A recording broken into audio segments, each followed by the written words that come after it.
네, 이번 시간에는 107페이지 02 의사표시 이렇게 돼 있죠. 의사표시를 공부하도록 하겠습니다. 의사표시에다가 동그라미를 먼저 쳐보세요. 제목에다가 의사표시가 어떻게 해야만 효력이 있겠는가, 이걸 공부를 하는 것입니다. 그래서 보시면 우리 보세요. 우리가 계속적으로 예를 들어서 봤지만 이 갑을 사이에 보세요. 매매 계약을 맺은 거예요. X를 10억에 이 매매 계약을 체결하는데 갑 매도인과 을 매수인 사이에 X를 10억에 매매 계약을 체결한 거예요. 근데 이 경우에는 누가 먼저 이 매매 계약 체결하자라고 청약을 하고 그에 대해서 승낙을 하면 그때 이제 이것에 의해서 매매 계약이 이렇게 성립하게 되는 거예요. 이렇게 되죠. 근데 여기서 청약이라는 승낙이라는 이 의사표시가 있어야만 된다, 이 말이에요. 됐죠? 그래서 지금 여기서 공부하는 건 의사표시다. 우리가 지난 시간까지 공부한 내용이 뭐냐면 우리 매도인, 매수인이 있어야 된다. 이 법률행위, 계약에서 이게 당사자가 있어야 되고 당사자가 능력이 있어야 된다. 이걸 공부를 했어요. 그리고 이제 지난 시간에는 목적이 있어야 된다. X를 10억에 이렇게 되죠. 근데 그것이 확정할 수 있고 가능하고 적법하고 사회적 타당성이 있어야 된다는 거예요. 이제 그렇지 않으면 무효야. 이제 그리고 이제 이번 시간에 공부하는 것이 이 의사표시인데, 의사표시는 이렇게 한번 나눠서 한번 봐볼 수가 있어요. 의사와 표시로 나눠서 볼 수가 있다. 의사와 표시로. 그래서 이 얘기는 뭐냐면 머릿속에서 의사를 결정하고 그것을 밖으로 표시하는 거예요. 이게 의사표시죠. 그래서 의사표시 이렇게 되는 것입니다. 그런데 효력이 생기려면 어떻게 해야 되느냐? 이 의사와 표시가 일치해야 된다. 의사와 표시에 일치가 있어야 된다, 이 말인 거예요. 그 말은 뭐냐면 한마디로 이거예요. 생각대로 말해야 돼. 생각대로. 의사 결정한 대로 표시를 해야 된다는 거예요. 또 이 의사 표시라는데 의사 형성 과정에 하자가 있으면 안 돼. 하자가 있으면 안 돼. 이 두 가지다. 그리고 이제 나가서 그 의사 표시가 상대방한테 도달해야만 효력이 생긴다는 거예요. 요것들을 공부를 할 거예요. 그런데 이제 이렇지 못한 경우가 있다는 거예요. 이렇지 못한 경우. 그래서 의사와 표시가 일치하지 않는 경우로서 이제 우리 107페이지에서부터 요게 나와 있죠. 그래서 진이 아닌 의사표시, 진이 아닌 의사표시, 그리고 통정허위 표시, 이것들을 공부를 하게 될까요? 그 다음에 착오에 의한 의사표시가 있고 하자가 있는 경우가 있어. 이걸 사기, 강박에 의한 의사표시다, 이렇게 말한다. 그래서 요걸 차례대로 공부를 해갈 것입니다. 그래서 진이 아닌 의사표시에서부터 이렇게 쭉 차례대로, 그리고 이제 도달까지 이렇게 공부를 할 건데, 그걸 한번 이제 보시면 먼저 첫 번째가 우리 107페이지 그 조문에 진이 아닌 의사표시 이렇게 놨죠. 진이 아닌 의사표시. 이 말은 뭐냐면 한마디로 속에서 결정하지 않고 겉으로 표시만 하는 거. 이게 진이 아닌 의사표시예요. 즉 뭐냐면 이런 거 한번 생각을 해보세요. 좀 재미있는 예로서 예를 들어서 봐보면 이런 거요. 우리가 음식점에 가가지고 젊은 애인데 젊은 친구가 이 여자친구한테 좀 잘 보이고 싶어. 그래서 지금 자기 수준에 완전히 자기 수준을 넘어서는 고급 요리를 저번에 한번 물어봤더니 없다 그래. 그래서 주문을 하면 그쪽에서 없을 테니까 일단 주문하면 없을 테니까 그냥 안 하고 이제 보통의 요리를 시켜 먹으려고 한 거죠. 근데 의외로 그게 있어 버렸어. 그게 어떻게 될까? 봐보세요. 그 주문을 할 때 봐보세요. 고급 요리 주문을 하는데 이 갑이라는 손님이 음식점에 가가지고 고급 요리를 이렇게 주문한 거예요. 그런데 진짜로 의사는 없이 표시만 했죠. 요게 뭐냐? 진이 아닌 의사표시 이렇게 말한다. 진이 아닌 의사표시라고도 하고 그 다음에 또 이걸 아닌을 아닐 비자잖아요. 그래서 이걸 비진의 표시다 이렇게도 말한다. 비진의 표시라고 이렇게 말한다. 진이 아닌 의사표시, 비진의 표시 이렇게 된다는 것인 거다. 이랬을 때 그래서 봐보면 이제 비진의 표시가 된 거예요. 비진의 표시일 때 요거 어떻게 처리해야지 맞지? 요건데 이제 법을 볼 때는 이렇게 생각을 해보시면 돼요. 이 효과가 과연 법에서 어떻게 정하는 게 맞을까 요걸 한번 생각을 해보자고요. 근데 여기서는 일단 그 사람이 질렀으니까 책임져야 될 거 아니에요. 자기 말에. 그래서 유효다라고 한다. 효력이 있어. 유효인 거예요. 근데 이제 이건 상대방을 보호하기 위해서 상대방을 고려해서 유효다 이렇게 한 거잖아요. 근데 그게 아니고 상대방이 보호 가치가 없어. 그러면 무효가 될 수도 있어. 근데 이제 언제 무효다라고 하는 것이 맞을까? 이건데 요거는 상대방이 여기서 상대방은 을이 되겠죠. 상대방이 그게 비진의 표시라는 것을 알았거나 알 수 있었을 때 이때 무효가 된다는 거예요. 그래서 상할수 이렇게 될 건데요. 상대방이 알았거나 알 수 있었을 때 이때 무효가 된다라고 한다. 이렇게 정리를 하시면 돼요. 이게 비진의 표시야. 근데 여기서 한 가지 또 용어를 좀 정리해 보시면요. 알았거나 그러면 이제 앞에서 앞 시간에 우리가 공부했습니다. 어떤 사실을 모르는 건 선이고 아는 걸 악이다라고 했습니다. 그러니까 알았다 이 말은 악의인 거죠. 악의. 악의가 된다. 알았거나 그러면 알고가 아니고 알았거나요. 또는이 들어가는 거예요. 또는. 그 다음에 이제 알 수 있었다 이 말은 뭐냐면 이게 알았다는 게 아니고 알 수 있었다는 건 몰랐다는 거예요. 몰랐다 그러면 선인 거죠. 선인데 알 수 있었다 이 말은 무슨 뜻이냐면 그 사람이 조금만 더 주의를 했더라면 알 수도 있었을 텐데 이 말이에요. 주의를 덜 했다는 거죠. 주의를 덜 한 것을 과실이라고 한다. 과실.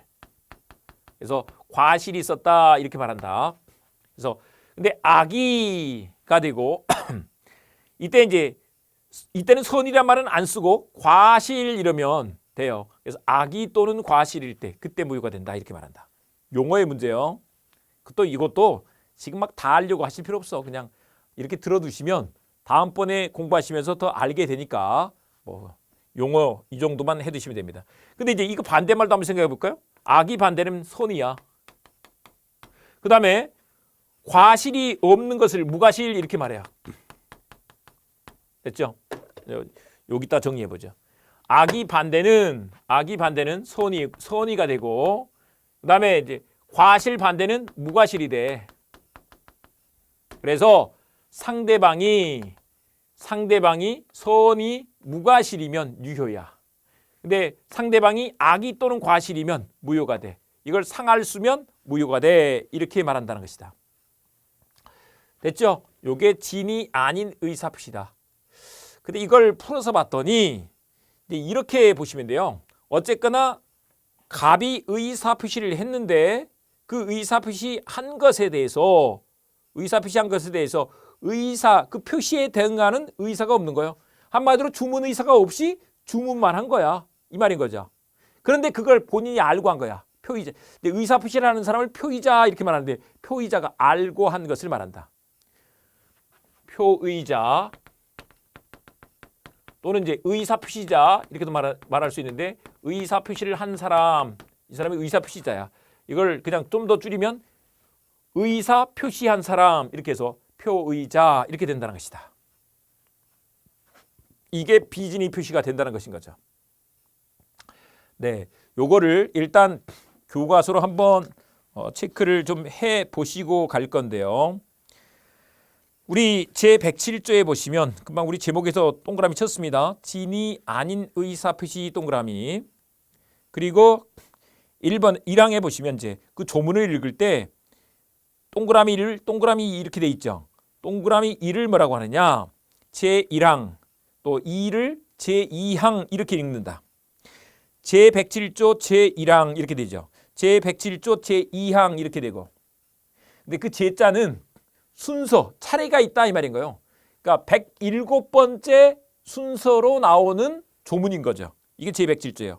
그리고 그 조문 안에 첫 번째 항, 두 번째 항 이런 뜻인 거다. 근데 진이 아닌 의사표시는 효력이 있다 동그라미. 효력이 있다. 그걸 유효 이렇게 써두시면 봐보세요. 효력이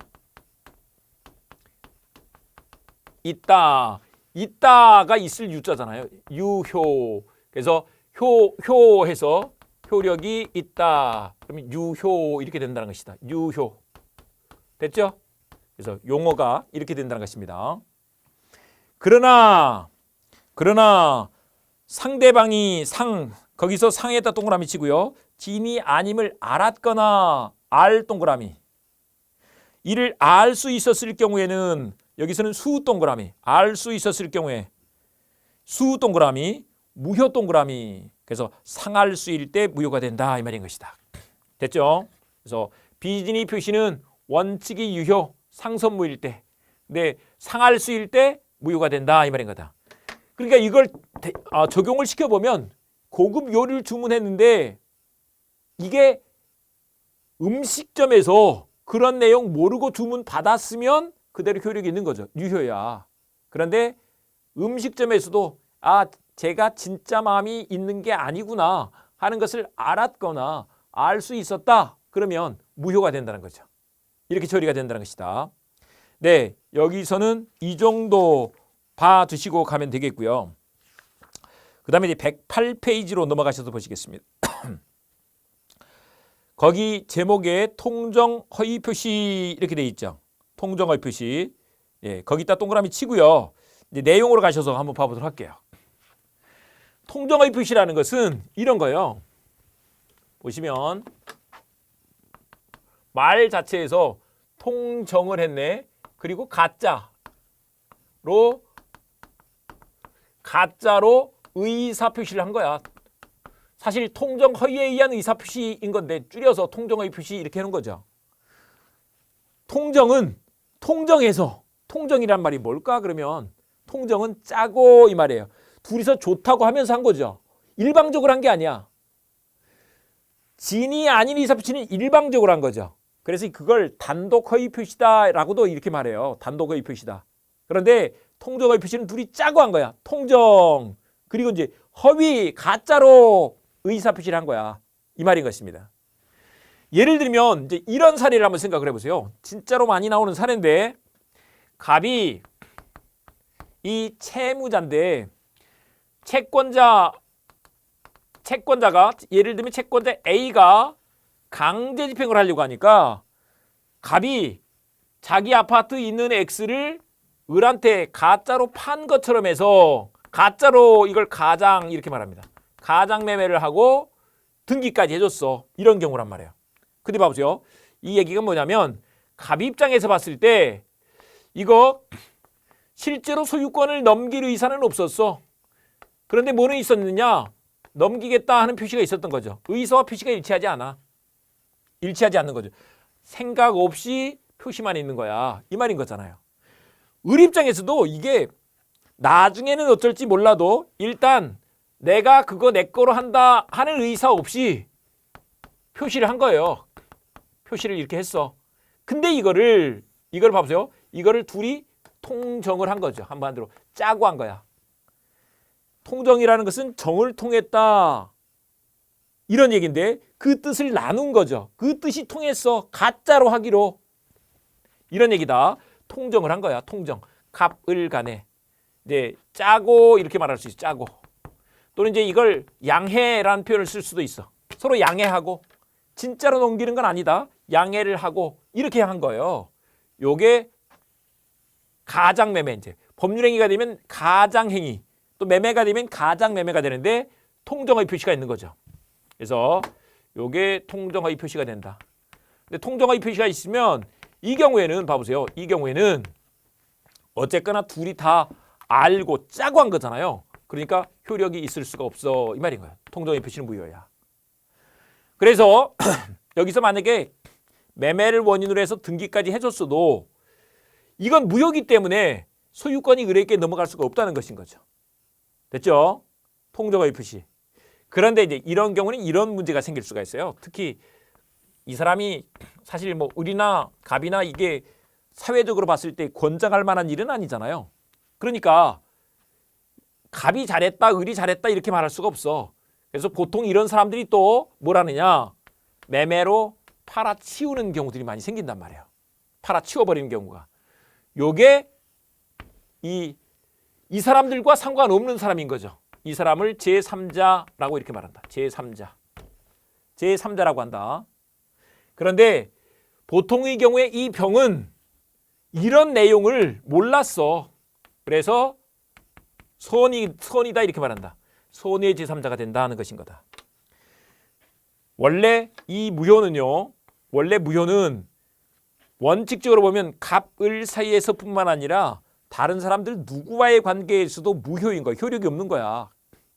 그런데 그 무효를 가지고 이 선의 제3자에게까지 주장할 수 있으면 안 돼. 이제 그것을 뭐라고 써놨느냐. 대항이라는 표현을 써놨어. 대항하지 못한다 이렇게 해놨단 말이에요. 대항을 다른 말로 바꿔서 주장이란 표현으로 바꾸면 돼요. 주장. 그래서 그 무효를 선의 제3자에게 주장하지 못한다 이렇게 된다는 것인 거다. 네, 요게 그 제3자에 관한 문제가 된다. 제3자다 이렇게 되는 것입니다. 그래서 통정의 표시도 요거를 좀 보시는데 그거를 책으로 잠깐 표시를 좀 해두시고 가면 우리 108페이지 교재에서 통정의 표시 동그라미 쳤고요. 거기에서 108조 1항에 가시면 다시 1항에 상대방과 통정한 허위의 의사표시는 거기서 통정했다 동그라미 쳐봅니다. 통정. 허위 동그라미 칩니다. 무효 동그라미 칩니다. 무효로 한다는 것인 거다. 그리고 2항에서 전항의 의사표시 무효는 선의 제3자 여기다 동그라미 칩니다. 대항했다가 세모합니다. 세모. 세모는 X의 의미다. 대항하지 못한다 이런 뜻인 거다.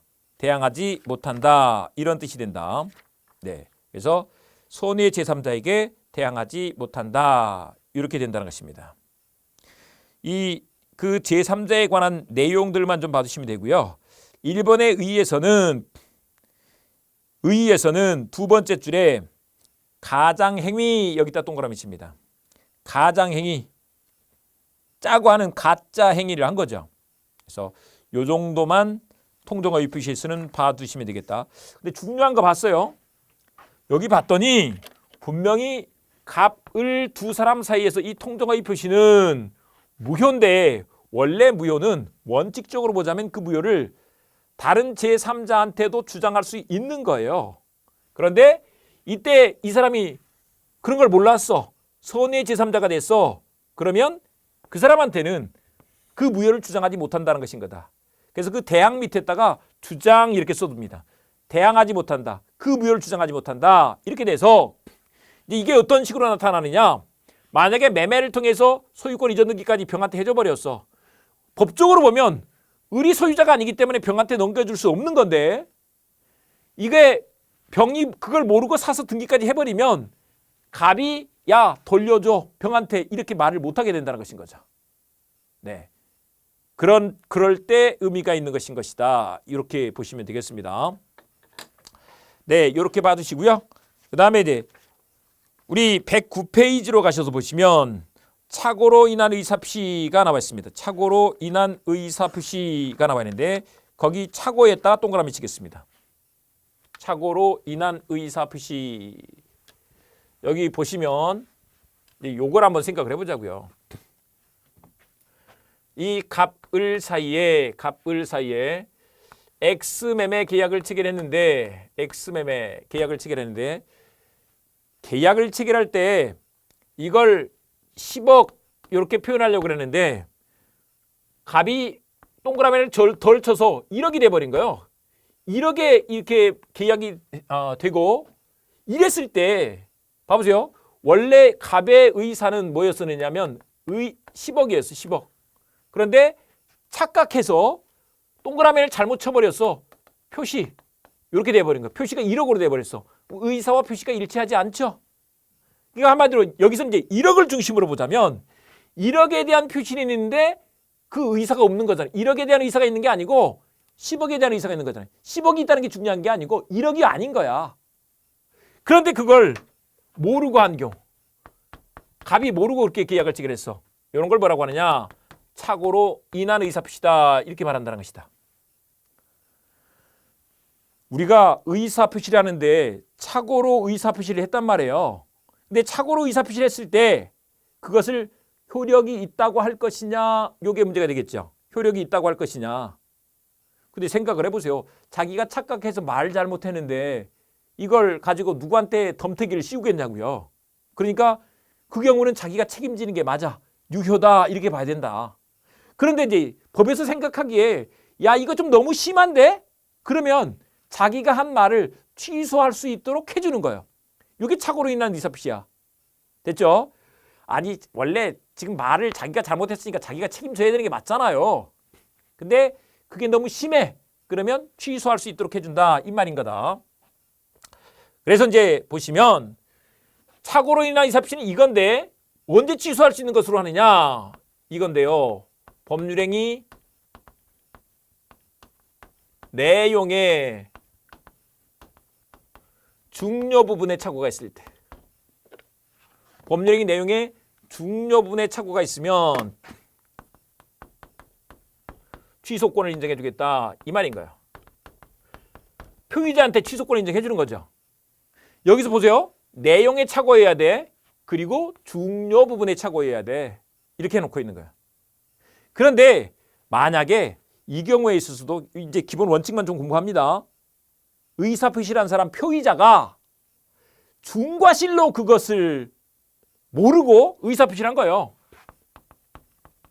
표의자의 중과실이 있어.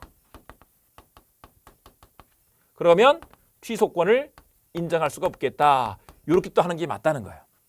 됐죠? 그래서 요 얘기입니다.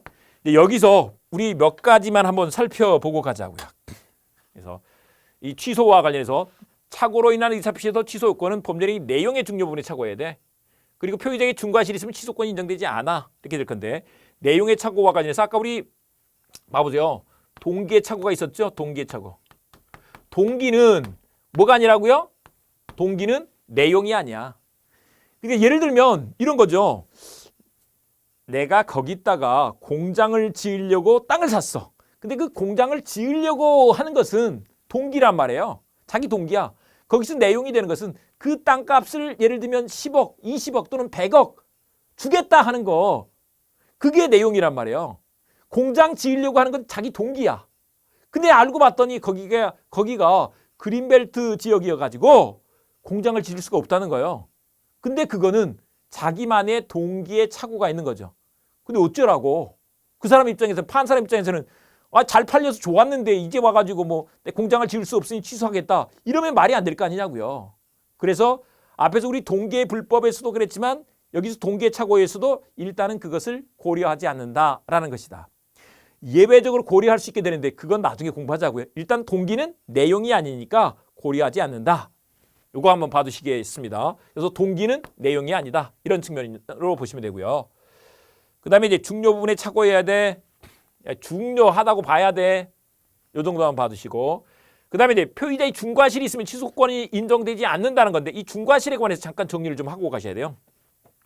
이제 앞에서 우리가 과실에 관한 내용들을 공부를 했는데, 과실에는요, 과실, 이게 한마디로 실수가 있는 거야. 어떤 일이 생길 것을 예견하고 그런 일이 생기지 않도록 그 결과 회피를 해야 돼.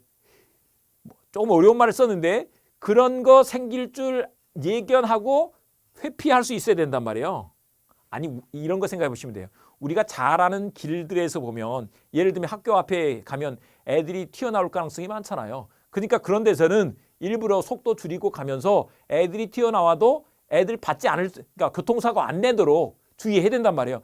그리고 내가 잘 아는 동네야. 여기는 커브인데 꼭 돌아가면 여기가 좀 이렇게 가면서 반대편에서 차 오는 경우가 많아. 그러면 속도 줄여서 차선 넘지 않도록 주의하고 가야 돼. 근데 그런 주의를 안 해가지고 만약에 사고를 냈다. 그러면 실수가 있는 거죠. 그걸 과실이라고 한다. 과실.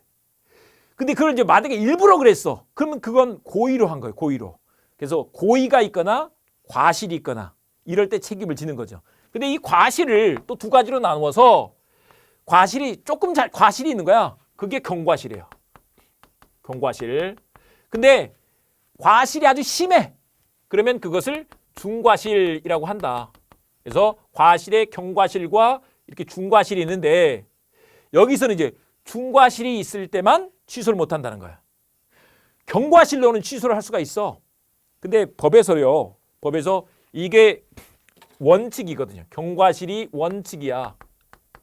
그래서 일반적으로 과실 그러면 경과실을 말하는 거야. 일반적으로 과실 그러면 뭘 말한다? 경과실을 말한다. 그러니까 특별히 필요하면 중과실 이렇게 한단 말이야. 중과실. 근데 이제 중과실 이걸 조문에는 중대한 과실 이렇게 써놨는데 중과실 이렇게 줄여서 읽으면 돼요.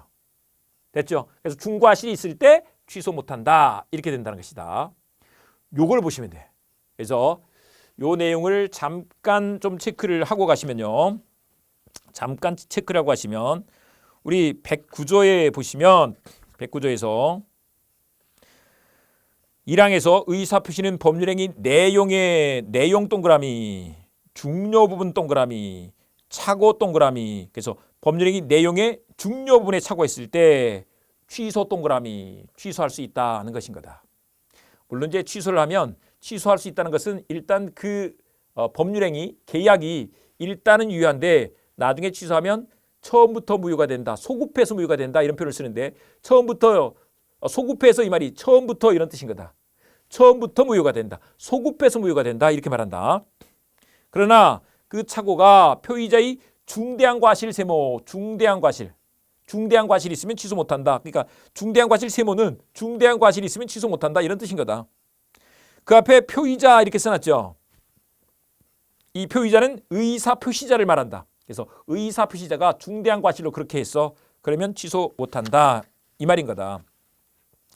그렇더라도 이 경우에 봐보세요. 만약에 이게 X가 또 아까 우리 본 것처럼 병한테 이렇게 넘어가서 X 매매로 넘어갔어. 근데 이게 예를 들면 갑이 취소를 했더라도 병한테 넘어가 버렸어. 근데 이 사람이 그런 걸 몰랐어. 선의 제3자야. 그러면 선의 제3자에게 대항하지 못한다. 이렇게 된다는 것인 거죠. 네, 이렇게 봐두시고요. 110페이지 가시면 110페이지 거기 착오의 유형에서 반과로 3번 한번 보세요. 동기착오가 나와 있어. 동기착오.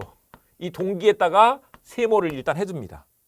동기의 착오. 동기의 착오는 이게 내용의 착오가 아니다. 동기의 착오 옆에다가 내용의 착오가 아니다. 이렇게 써둡니다. 내용의 착오가 아니야. 따라서 동기의 착오는 취소할 수 있는 것이 아니다. 이런 뜻인 거다. 네, 일단 여기까지 해서 의사표시 중에서 흠있는 의사표시 중에서 이 세 가지 이것들을 공부하신 것으로 하고요. 여기서 보시면 진이 아닌 의사표시, 통정의표시, 착오로 인한 의사표시 이걸 공부하신 것으로 하고 그다음에 이제 사기 강박인인데 요거는 다음 시간에 공부해 보도록 하겠습니다. 네, 일단 여기까지 하겠습니다.